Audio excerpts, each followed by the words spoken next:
So guys டே 3 இன் Da Nang. ஆக்சுவலாக இன்றைக்கி தான் ஆரம்பிச்சிருக்கு. டைம் வந்து 1:30.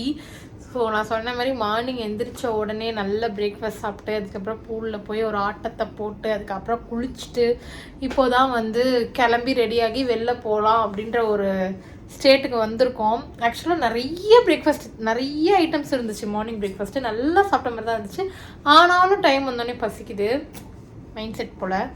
ஸோ இப்போ போய் ஏதாவது சாப்பிட்டுட்டு குறிக்க முடிஞ்சால் குறிச்சிட்டு அதுக்கப்புறம் எங்கே போகலாம் அப்படிங்கிறத யோசிச்சு அப்படியே நம்ம போகலாம். மோஸ்ட்லி மார்பிள் மவுண்டன்ஸ் கவர் பண்ணுன்ற ஒரு ஐடியா இருக்குது. ஸோ அது அப்படியே ஆன் த வேல வந்து நான் உங்களுக்கு கூப்பிட்டு போகிறேன். So welcome to Abhi vlog.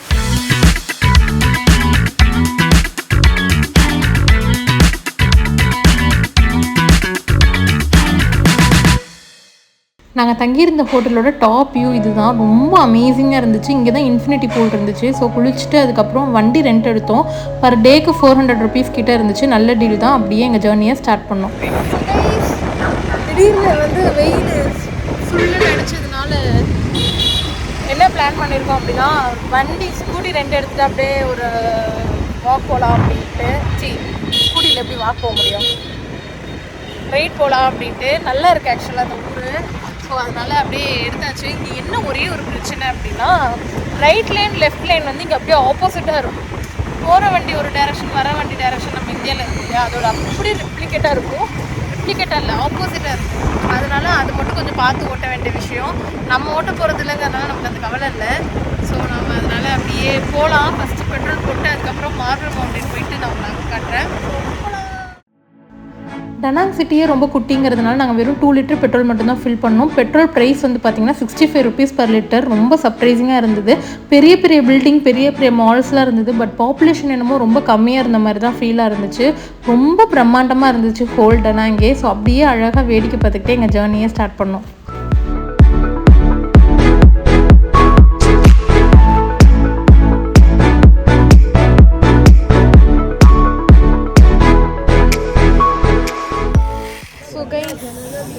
Finally marble mountains வந்தாச்சு. வந்த உடனே ஒருத்தவங்க வந்து கிராஸ் பண்ணி நிப்பாட்டுங்க அப்படின்னாங்க. நாங்கள் கூட என்ன எங்கே நிப்பாட்ட சொல்கிறாங்க அப்படின்னு பார்த்தா, பார்க்கிங் எதுவும் ஸ்பெசிஃபிக்காக இல்லை. பட் வந்து கடையில் போய் விட்டால் 10,000 வியட்நாமீஸ் ஆக்சுவலாக எதுவுமே வாங்காமல் நம்ம எதாவது வேணும்னு பை பண்ணிக்கிட்டோம் அப்படின்னா ஃப்ரீ அப்படின்னாங்க. ஸோ வாட்டர் எப்படி இருந்தாலும் தேவைப்படும் அப்படிங்கிறதுக்காக நான் வந்து வாட்டர் மட்டும் 2 பாட்டில் வாங்கினோம். வாங்கிட்டு ஃப்ரீ தான். அவங்க என் ட்ரெஸ்ஸை தொட்டு பார்த்துட்டு ட்ரெஸ் அழகாக இருக்குன்னு சொன்னாங்க. ட்ரெஸ் ரொம்ப ஹாப்பி ஆயிடுச்சு. மொழி தெரியாத ஒருத்தவங்க நம்மளை காம்ப்ளிமெண்ட் பண்ணுறப்போ சமமாக இருக்கும்ல. ஸோ அந்த மாதிரி அதுக்கப்புறம் இங்கே உள்ளே வந்துட்டோம். உள்ளே வந்து என்ட்ரன்ஸ் ஃபீஸ் வந்து பார்த்திங்கன்னா 55 வியட்நாமீஸ், 40,000 வியட்நாமீஸ் வந்து ஜஸ்ட் என்ட்ரன்ஸ்க்கு. இங்கே ஒரு எலிவேட்டர் இருக்குது, அதுக்கு வந்து 15,000 வியட்நாமீஸ். அதோட அமௌண்ட்டெல்லாம் நான் இந்தியன் அமௌண்ட் இங்கே சைடில் வைக்கிறேன். ஸோ இப்போ போகணும். எலிவேட்டருக்கு ஒரு லாங் க்யூ நிற்கிது. பட் ஆனால் நடந்து போகிறதுங்கிறது கொஞ்சம் கஷ்டமாக இருக்குன்றதுனால எலிவேட்டர் இது மட்டும் 1 வே தான். இறங்குறப்போ ஆப்வியஸாக நம்ம நடந்து வந்து தான் ஆகணுங்கிற வழி இல்லை. ஸோ நம்ம அப்படியே போகலாம். டனாங்கோட ஒரு முக்கியமான டூரிஸ்ட் அம்சமாக வந்து மார்பிள் மவுண்டன்ஸ் இருக்குது. இது வந்து வியட்நாமீஸோட ஒரு கோயிலாக கருதப்படுது. இதுக்குள்ளே நிறைய புத்தர் டெம்பிள்லாம் இருந்துச்சு. உள்ளே போக போக அந்த மவுண்டனுக்கு அடியில் செதுக்கி வச்ச புத்தர் சிலையெல்லாம் பார்க்கவே ரொம்ப பிரமிப்பாக இருந்தது. வீக் டேங்கிறதுனால எங்களுக்கு பெருசாக கூட்டம் இல்லை. ஸோ அதனால் எங்களுக்கு எக்ஸ்ப்ளோர் பண்ண ரொம்ப ஈஸியாக இருந்தது. இதுக்கு மேலே ஒரு பீக் இருக்குது. அந்த வியூலேருந்து பார்க்க ஹோல் டனாங்கே தெரியும் அப்படின்னு சொன்னாங்க. பட் நான் போல் கீழே பார்க்குற வரைக்குமே ரொம்ப சூப்பராக இருந்துச்சு இந்த பிளேஸ்.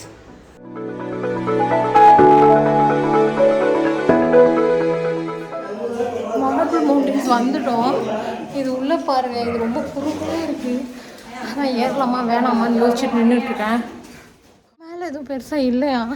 நான் நின்றுக்கிட்டே இருந்தேன். ஒரு பிரிட்டிஷ் பீப்புள்ஸ் வந்தாங்க. நான் அவங்கள்ட்ட கேட்டேன், is to worth to go there அப்படின்னு. அவங்க வந்து இல்லை அந்தளவுக்குலாம் எதுவும் இல்லை, நீ இங்கேயே இரு சேஃபாக அப்படின்ட்டாங்க.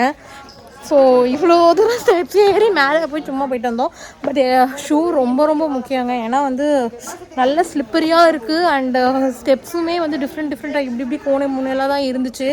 ஸோ நம்ம ஷூ போடுறதுனால கால் பெருசாக வலிக்கலை, இல்லைன்னா கொஞ்சம் கஷ்டமாக இருந்திருக்கும். ஸோ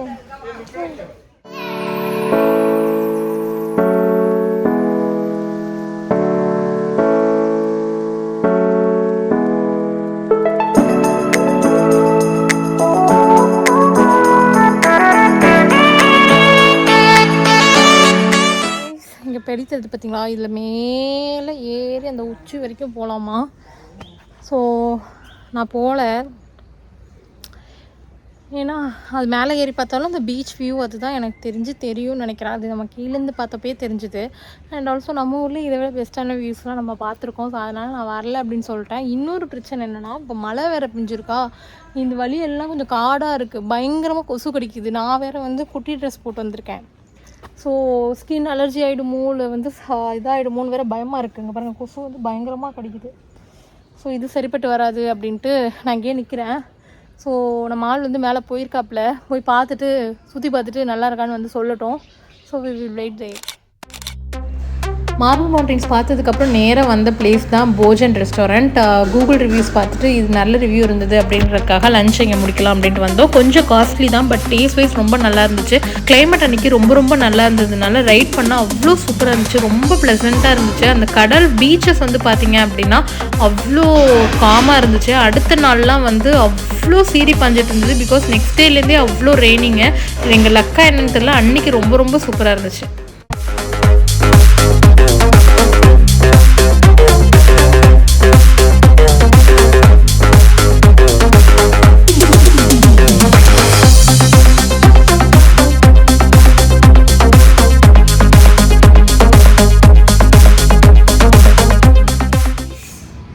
லாஸ்ட் ஸ்பாட் டைம் வந்து ஒரு 5 o'clock தான் ஆகுது, பட் ஆனால் இருட்டிடுச்சு. ஏன்னா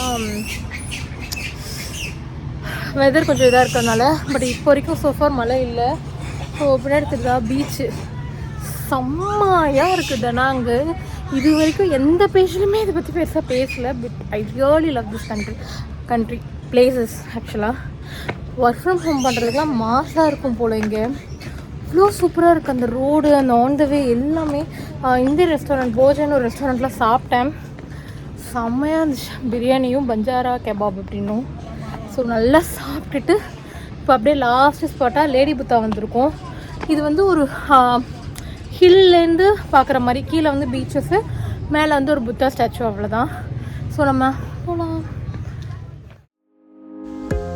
நாங்கள் மேலே போயிட்டு சாமி கும்பிட்டு வெளில வந்த கொஞ்ச நேரத்துலேயே வந்து சீக்கிரமாக இருட்டிருச்சு. இருட்டில் வந்து லைட்டிங்ஸ் எல்லாமே ரொம்ப சூப்பராக போட்டிருந்தாங்க. அந்த புத்தா ஸ்டாச்சுக்கு கண்ணில் வந்து ஒரு லேசர் மாதிரி ஒரு லைட் கொடுத்துருந்தாங்க, அது பார்க்கவே ரொம்ப அழகாக இருந்துச்சு. அதுக்கப்புறம் அதை தாண்டியும் வந்து பக்கத்துலலாம் வந்து குட்டி குட்டி பில்டிங்ஸ் இருந்துச்சு, அந்த லேட்டன்ஸ் வந்து நிறையா இருந்துச்சு. அங்கே நின்று ஃபோட்டோ எடுக்கிறது அந்த மாதிரி நிறைய விஷயம் பண்ணோம். அதுக்கப்புறம் அப்படியே வந்து வந்துட்டோம். இது வந்து பார்த்திங்கன்னா டனாங்கோட இன்னொரு ஃபேமஸான ஒரு விஷயம், ட்ராகன் பிரிட்ஜ்.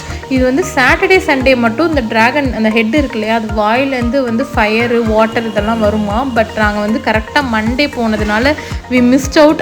யாராச்சும் பிளான் பண்ணிங்கன்னா அதையும் பாருங்கள், எப்படி இருக்கும்னு எனக்கு கொஞ்சம் கூட ஐடியா இல்லை. பட் அந்த பிரிட்ஜ் வந்து ரொம்ப அழகாக இருந்துச்சு.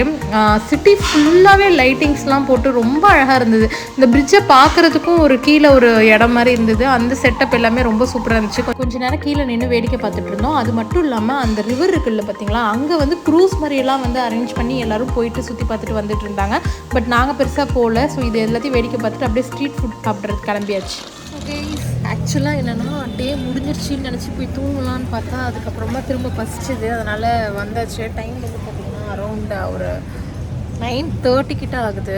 இங்கே வந்து எத்தனை மணிக்கு வந்தாலும் கடை இருக்கும், சாப்பாடு இருக்கும், அதனால் பிரச்சனையே இல்லை. ஸோ அதனால் கிளம்பி வந்தாச்சு. இங்கே ஒரு ஷாப் பார்த்தோம்.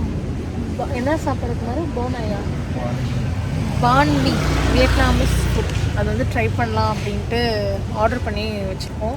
சாப்பிட்டு பார்த்துட்டு நல்லா இருந்துச்சுன்னா சாப்பிட்டுட்டு இங்கேயே டின்னரை முடிச்சிடலாம். அப்படி இல்லைனா again back to Indian restaurant and eat some food அப்படின்றது தான் as of no plan. So guys,